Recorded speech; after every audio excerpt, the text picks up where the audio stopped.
इस मंत्र का जाप करते हुए ओम कृष्णाय वासुदेवाय हरे परमात्मने ओम कृष्णाय वासुदेवाय हरे परमात्मने प्रणतः क्लेशनाशाय गोविंदाय नमो नमः। ओम कृष्णाय वासुदेवाय हरे परमात्मने प्रणता क्लेशनाशाय गोविंदाय नमो नमः। ओम कृष्णाय वासुदेवाय हरे परमात्मने प्रणतः क्लेशनाशाय गोविंदाय नमो नमः। आज दोस्तों वैशाख मास की शुक्ल पक्ष की मोहिनी एकादशी का व्रत है। आज सुबह ब्रह्म मुहूर्त में उठ करके गंगा स्नान किया है और कृष्णाय वासुदेवाय हरे परमात्मने कृष्णाय वासुदेवाय हरे परमात्मने प्रणता क्लेशनाशाय गोविंदाय नमो नमः मंत्र का जप करते हुए जगत के पालनहार भगवान विष्णु की चौकी लगाई है। चौकी लगाई है, उस पर अखंड ज्योति जलाया गया है और भगवान जो है श्री कृष्ण के मोहिनी रूप की पूजा की है। पंचामृत से उन्हें नहलाया है। उनको पंच फल 5 प्रकार के फल उनको अर्पित किए गए हैं। उनको तुलसी दल अर्पित किया गया है और पंचामृत से स्नान करा करके उनको चंदन का तिलक लगाया गया है। एक इस प्रकार से आज का दिन संपूर्ण दिन जो है क्या करना है कि आज संपूर्ण दिन भगवान के मोहिनी स्वरूप की पूजा की जाती है। इस प्रकार से भगवान जगत के पालनहार भगवान विष्णु की पूजा करते हुए संपूर्ण दिन को अच्छी तरीके से बिताना है और सुबह ब्रह्म मुहूर्त से लेकर के और दूसरे दिन 20 तारीख की ब्रह्म सुबह तक जब तक पारण न हो जाए अखंड ज्योति का और 11 पत्तों को, चूँकि एकादशी है, एकादशी माने 11, तो भगवान माधव को 11 एकादशी तिथि बहुत ही प्रिय है, इसलिए 11 आम के 11 पत्तों का कलश लगाया गया है और मौसमी फल खरबूजे को आज चूँकि चावल का स्पर्श नहीं करते हैं इसलिए कटोरी में जौ को स्थापित किया गया और खरबूजे का और भगवान के मोहिनी रूप की पूजा की गई है। इस तरह से युधिष्ठिर भगवान माधव से अब इसकी सब पूजा करने के बाद जो है इनकी व्रत कथा प्रारंभ होती है। युधिष्ठिर धर्मराज युधिष्ठिर कहते हैं कि हे माधव, वैशाख के शुक्ल पक्ष में जो एकादशी होती है उसका नाम क्या है। युधिष्ठिर उवाच वैशाख शुक्ल पक्षे तू किम नाम एकादशी भवेत, उस एकादशी का नाम क्या है और उसका किम फलो को विधि तस्या कथ्यसु जनार्दन। हे जनार्दन, हे माधव, हे कृष्ण, उस एकादशी को रखने का क्या विधि है और उसका फल क्या है उसे मुझे बताइए, तो आप मुझे कहिए। तो श्री कृष्ण बताते हुए कहते हैं, क्या कहते हैं कि हे धर्मपुत्र, हे धर्मराज युधिष्ठिर, मैं इस कथा को कहता हूँ, तुम मन लगा करके सुनो। पहले इस कथा को श्री रामचंद्र जी ने वशिष्ठ मुनि से पूछा था। रामचंद्र जी कहते हैं कि भगवान, सब पापों को क्षय करने वाली और दुख नाशक सब व्रतों में जो उत्तम व्रत है उसको मैं सुनना चाहता हूँ। तो मैंने निश्चय करके सीता के विरह से उत्पन्न दुख भोगे हैं, इससे मैं भयभीत हूँ और हे महामुनि आपसे पूछता हूँ। वशिष्ठ कहते हैं, हे राम, तुमने अच्छा प्रश्न किया है। तुम्हारी नैष्ठिकी मति है। तुम्हारे नाम के ग्रहण मात्र से मनुष्य पवित्र हो जाता है। इस पर मनुष्यों के हित की कामना से मैं कहता हूँ, जो कि अत्यधिक पावन है उनको भी पवित्र करने वाली सब व्रतों में उत्तम व्रत कहूँगा। हे राम, वैशाख के शुक्ल पक्ष में द्वादशी युक्त जो एकादशी होती है वह मोहिनी नाम से विख्यात संपूर्ण पापों का नाश करने वाली है। इसके व्रत करने से के प्रभाव से मनुष्य महाजाल से और पापों के समूह से छूट जाता है। हे राम, इसलिए यह तुम सरीखे मनुष्यों के लिए करने योग्य है। पापों का क्षय करने वाली और महादुख को नाश करने वाली, हे राम, पुण्य को देने वाली इस शुभ कथा को एकाग्र होकर सुनो। इसके श्रवण मात्र से ही महापाप नाश हो जाते हैं। सरस्वती नदी के तट पर एक शुभ भद्रावती नाम की पुरी है। उसमें धृतिमान नाम राजा राज्य करते थे। हे राम, चंद्रवंश में उत्पन्न वह धृतिमान राजा सत्य प्रतिज्ञा वाला था। वहाँ धन धान्य की समृद्धि से भरा पूरा एक वैश्य निवास करता था। धनपाल उसका नाम था और वह धर्म को करने वाला था। प्याऊ और यज्ञशाला आदि को तथा तालाब बगीचा आदि को बनवाने वाला था।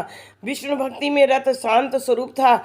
उसके 5 पुत्र हुए, सुमना, द्युतिमान, मेधावी, सुकृति और 5वां महापाप में सदा रहने वाला धृष्ट बुद्धि नाम का था। तो ये उसके 5 पुत्र थे और ये जो धृष्ट बुद्धि का 5वां पुत्र था वह वेश्या के संग में रत रहता था, जुआ खेलता था और व्यसन में आसक्त रहता था।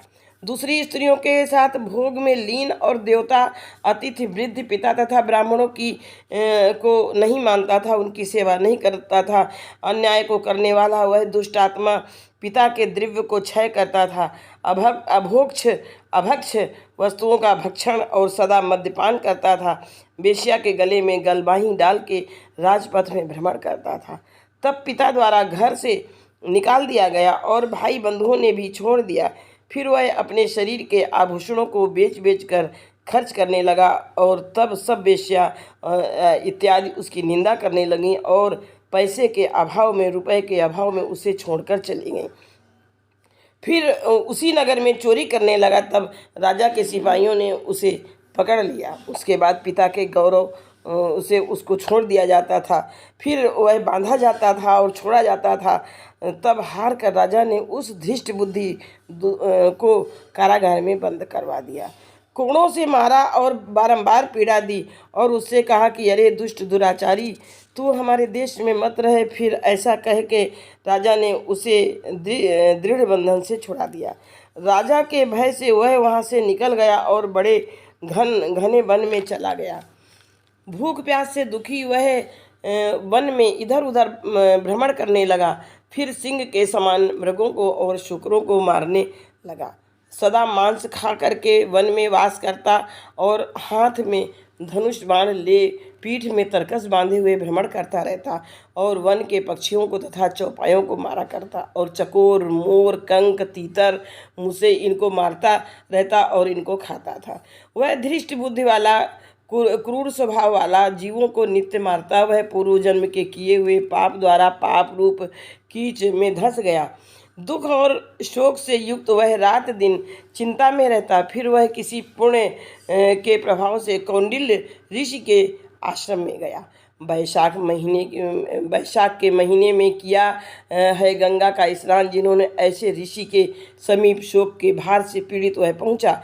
उनके वस्त्र से गिरे हुए जल की बूंदों के स्पर्श से जिसका पाप नष्ट हो गया है, ऐसा वह कौंडिल्य ऋषि के आगे जाकर हाथ जोड़कर खड़ा हो गया।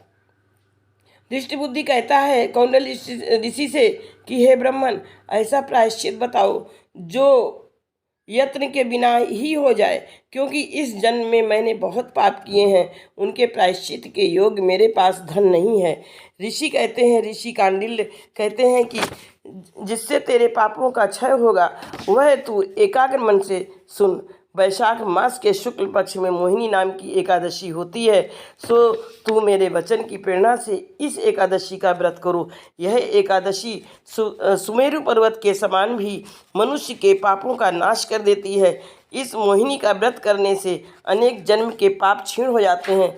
मुनि के ऐसे वचन सुन करके वह धृष्ट बुद्धि अपने मन में सोचता हुआ कौंडिल्य के उपदेश से विधिवत व्रत किया।